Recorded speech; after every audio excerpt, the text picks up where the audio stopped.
It was the kind of night that turned the sky into iron and made the land itself seem to shiver.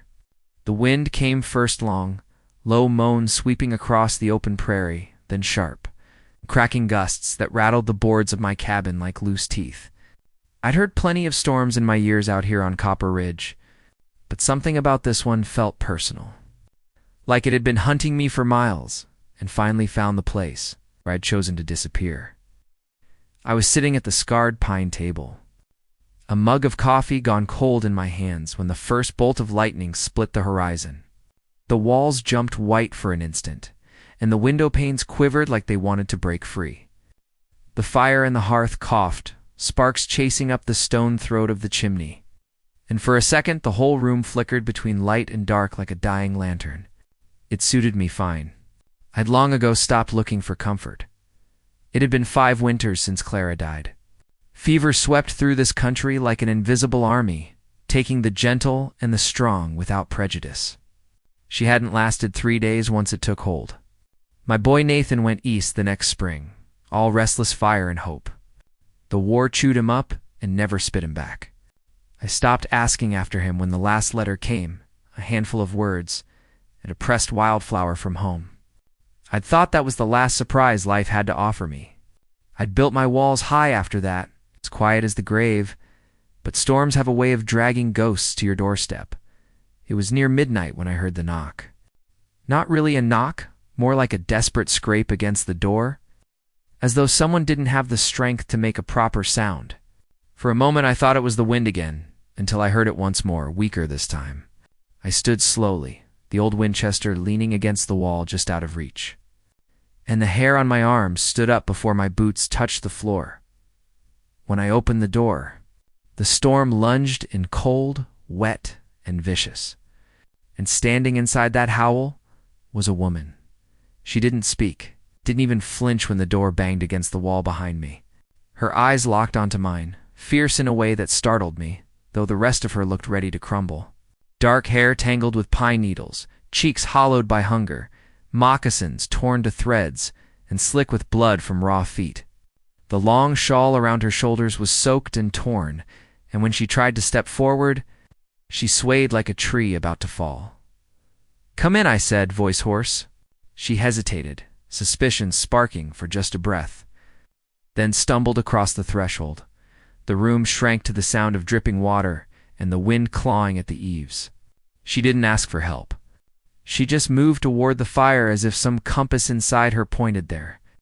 I shut the door and for a moment leaned against it, watching her like she might vanish if I blinked.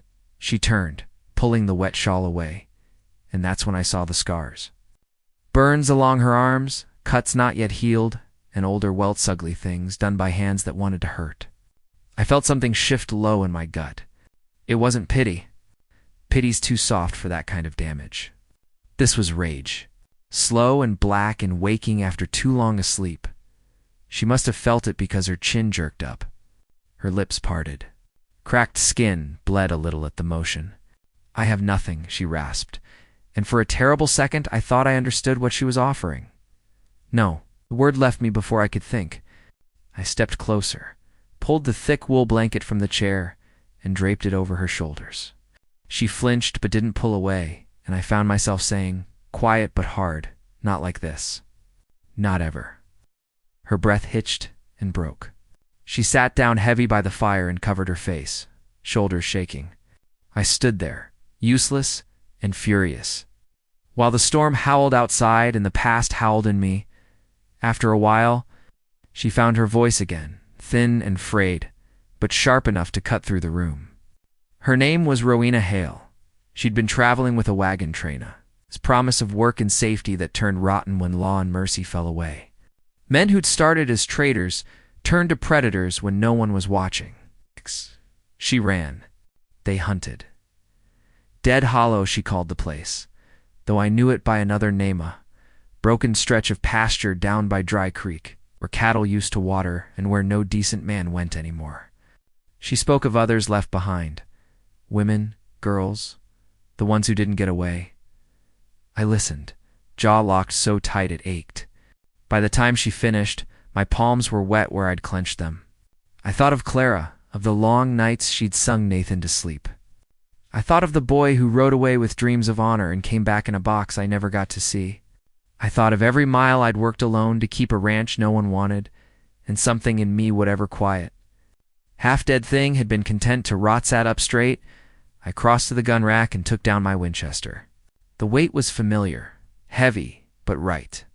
I slid shells into my pocket, the rhythm as old as breathing.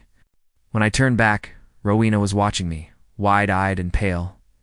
"You can't go there," she said, voice shaking. "They'll kill you." She swallowed, looking small and breakable in the firelight. "They don't get to keep what they took," I said. Her breath came fast, clouding in the cold draft. "Please, I can't watch someone else die because of me." I hesitated then, caught by something raw in her face. Fear and shame and something like hope she was trying to kill before it could grow. I stepped closer, crouched until we were eye to eye. "Rowena," I said quietly, like the name itself was a promise. "They put you through hell. They don't own the ground you walk on, and they damn sure don't own the night." She looked at me like she didn't know whether to spit or cry. Then she dropped her gaze, fists twisting the blanket. Outside, thunder cracked so hard the walls rattled again. It felt like the land itself wanted blood.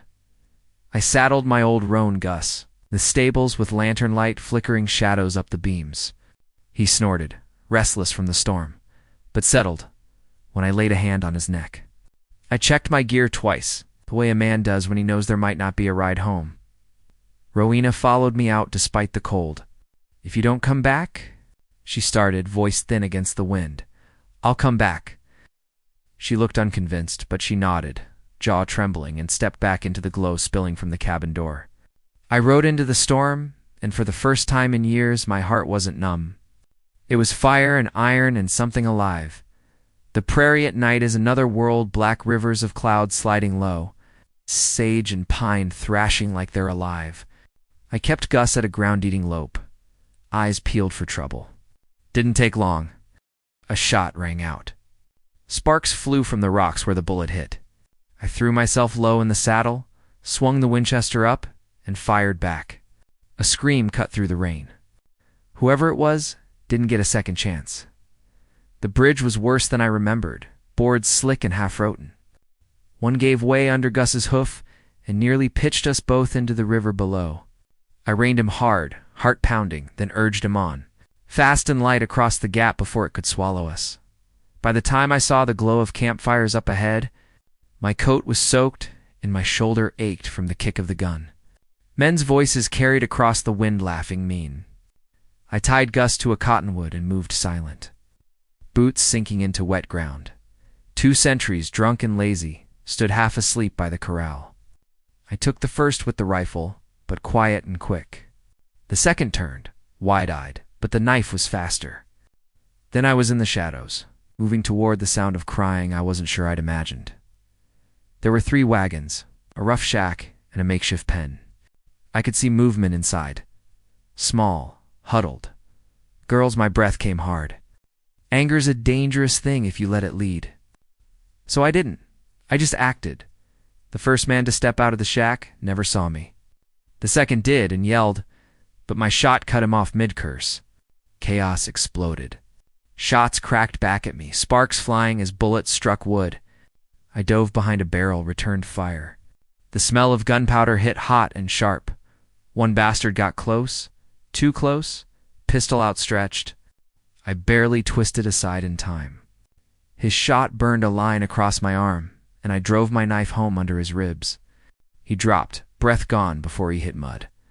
A girl's scream snapped my head up.